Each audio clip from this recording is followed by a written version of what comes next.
एक नमस्कार दोस्तों, एक बार फिर आप सभी का स्वागत है अमिट ज्ञान पर।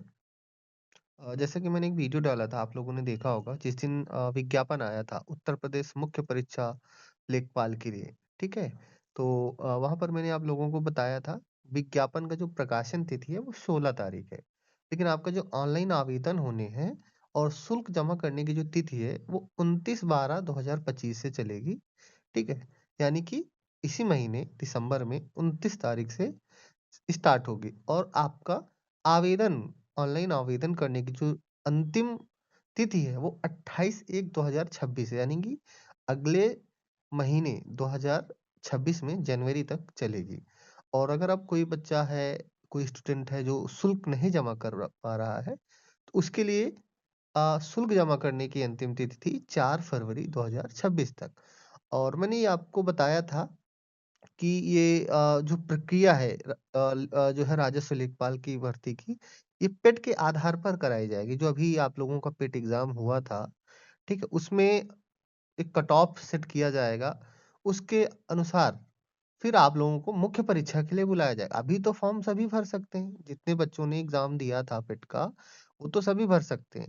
लेकिन इसके बाद ₹25 पे करके मैं आपको दिखाऊँगा अभी फीस कितनी है और ऑनलाइन आवेदन करने की सूचना तो अभी दे दी गई है, ठीक है? और इसमें कितना कट ऑफ जाएगा वो भी मैं डिस्कस करूँगा। देखो आप लोग देख पा रहे होंगे कि आवेदन करने का जो शुल्क है, आवेदन करने की भरने की जो प्रक्रिया है, वो उत्तर प्रदेश UPSSC.gov.in पर आप वहाँ से कर सकते हो। वहाँ पर लाइव एडवर्टाइज़मेंट दिखा दे रहा होगा, तो वहाँ से आप कर सकते हो, ठीक है? और निर्देश भी हैं कि प्रारंभिक अर्हता परीक्षा के रजिस्ट्रेशन नंबर यानी कि पेट का जो रजिस्ट्रेशन नंबर है 2000 अभी जो 25 में हुआ उसका रजिस्ट्रेशन नंबर के थ्रू आप भर सकते हो। ओटीपी आएगा उसको डाल के अपना खोल के भर सकते हो, ठीक है? फ़ोटो और हस्ताक्षर के बारे में यहाँ पर बताया गया है कि कैसे होंगी चीज़ें, बाकी तो चीज़ें ऑलरेडी अपलोडेड होंगी अगर आप पेट के रजिस्ट्रेशन के थ्रू भरोगे, वो सारी चीज़ें होंगी। तो ये था कुछ चीज़ें थी और फ़ीस जमा करने का जो अंतिम तिथि है उसके बारे में भी बताया गया है। कि आप यूपीआई के, एसबीआई से क्रेडिट कार्ड, डेबिट कार्ड ठीक है, इंटरनेट बैंकिंग कैसे भी कर सकते हो, ठीक है? डिक्लेरेशन भी होगा, तो स्टेप बाय स्टेप ये सारी चीज़ें यहाँ पर बताई गई हैं। अपडेट भी अगर आप कुछ करना चाहो तो अपडेट भी कर सकते हो और वो आपका जो ट्रांज़ैक्शन होगा वो अपडेट कर दिया जाएगा कुछ टाइम बाद। और देखो यहाँ पर फीस है, यूआर यानी कि जनरल के लिए जो फीस है ₹25 है, ओबीसी के लिए भी ₹25 है, अनुसूचित जाति के लिए भी 25 है और अनुसूचित जनजाति के लिए भी ₹25 है आवेदन ऑनलाइन आवेदन करने की जो प्रक्रिया है। ऑनलाइन और ऑफ ठीक है? ऑनलाइन करने की आप लोग देख पा रहे होंगे। ठीक है? तुरंत ही प्रिंट आउट ले लो। तुरंत जैसे ही आप बहुत सारे बच्चे तो अपने खुद से करेंगे, बहुत सारे लोग कैफ़े में जाके करवाएँगे। तो आप लोग इसे कर सकते हो। ठीक है? तो अब आप लोग देख पा रहे होंगे कि मैंने आप लोगों को बताया था सिलेबस के बारे में, ठीक है? पदों के विवरण कितना है। जो इस बार पद हैं, वो आपके 7,994 पद हैं। मैं आपको एक बार फिर से बता देना चाहता हूँ, ठीक है? यहाँ पर राजस्व विभाग में आप लोग देख पा रहे होंगे 7 स्थायी पद हैं ये। 4000 7,994 पद ये स्थायी पद हैं, ठीक है? ओबीसी के कितने हैं, अनुसूचित जाति के कितने हैं, अनुसूचित जनजाति के कितने हैं और जनरल के कितने आप लोग देख पा रहे होंगे, ठीक है? तो ये आप लोगों को मैंने बता दिया है। जनरल के जो पद हैं, ठीक है? 4,165 पद हैं। ओबीसी के जो पद हैं 4,441 पद हैं, ठीक है? और जो आर्थिक रूप से कमज़ोर ईडब्ल्यूएस के जो पद हैं 792 पद हैं। तो ये एक प्रॉपर सीक्वेंस है, आप लोग देख पा रहे होंगे, ठीक है?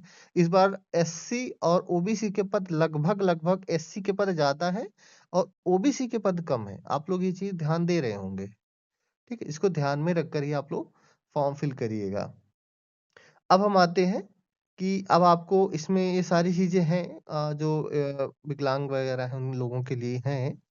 आयु सीमा में छूट 40 पर 18 से 40 वर्ष तक की जिन्होंने 40 वर्ष से अधिक की आयु प्राप्त न यानी 18 से 40 वर्ष की आयु तक के इसमें विद्यार्थी या जो स्टूडेंट है वो फॉर्म को फिल कर सकते हैं, ठीक है? और इसमें जो भी डॉक्यूमेंट्स लगेंगे वो सारी चीज़ें बताऊँगा और सबसे जो लिखित परीक्षा होनी है, मुख्य परीक्षा लेखपाल में, ठीक है? लिखित परीक्षा है तो परीक्षा योजना और पाठ्यक्रम, यहाँ पर देखो क्लियर यहाँ पर मेंशन किया हुआ है, आप लोग देख पा रहे होंगे कि भारत का इतिहास एवं भारतीय राष्ट्रीय आंदोलन से कुल 5 प्रश्न आएंगे, कुल 5 नंबर के। भारतीय राजस्व व्यवस्था एवं भारतीय संविधान के 5 क्वेश्चन आएंगे, 5 नंबर के। भारत का विश्व भूगोल 5 नंबर, भारत एवं विश्व का भूगोल 5 क्वेश्चन, 5 नंबर। भारतीय अर्थव्यवस्था एवं सामाजिक विकास 5 क्वेश्चन, 5 नंबर के। ग्राम्य समाज एवं ग्राम्य विकास, पहले ये बहुत ज्यादा आया करता था, ठीक है, ग्राम विकास, ठीक, ग्रामीण विकास से बहुत ज्यादा क्वेश्चन आते थे, लेकिन अभी क्या है, नए पैटर्न के अनुसार इसमें बदल दिया गया, 5 क्वेश्चन आएंगे 5 नंबर के।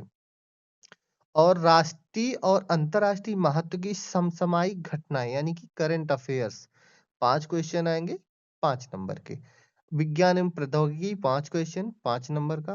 पर्यावरण का आप लोग देख पा रहे होंगे, पर्यावरण का खास ध्यान रखा गया है इस बार, 10 क्वेश्चन आएंगे 10 नंबर के।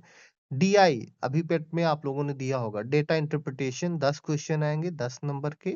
सामान्य हिंदी आपकी आएगी 10 क्वेश्चन 10 नंबर के।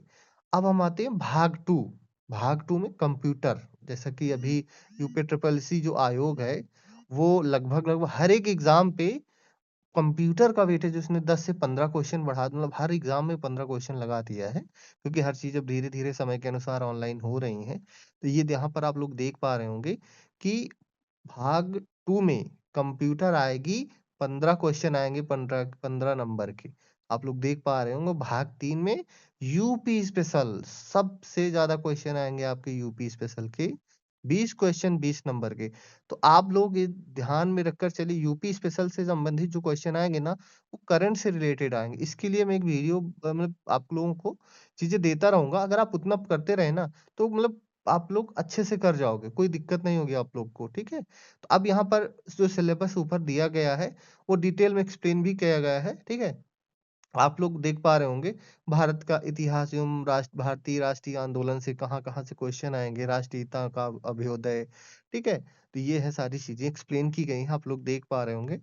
तो बस यही चीजें बतानी थी, और कंप्यूटर में कहाँ कहाँ से क्वेश्चन आएंगे, कैसे आएंगे, ये सारी चीजें आप लोग देख पा रहे होंगे। डीआई से कहाँ से आएंगे, हिंदी से कौन कौन से टॉपिक आएंगे। तो लगभग लगभग सारी चीजें मैंने कवर कर दी हैं, वही चीजें अब आपको इंग्लिश में भी मिल जाएंगे, ठीक है। आप लोग इंग्लिश में भी सिलेबस देख पा रहे होंगे, क्योंकि कुछ बच्चे होते हैं सीबीएसई बोर्ड के भी, आजकल गवर्नमेंट जॉब का तो इतना क्रेज हो गया है, तो सभी कोई मतलब गवर्नमेंट जॉब करना चाहता है, तो आप लोग देख पा रहे होंगे, ठीक है। तो यही इन्फॉर्मेशन थी दोस्तों, आप लोगों से शेयर करनी थी। मैंने उस दिन कहा था कि परसों ही मैंने वीडियो डाला था, आप लोगों से बताया था कि आप लोगों को क्या करना है, कैसे करना है, ठीक है। तो मैं एक वीडियो बनाऊंगा आप लोगों के लिए, और वहां पर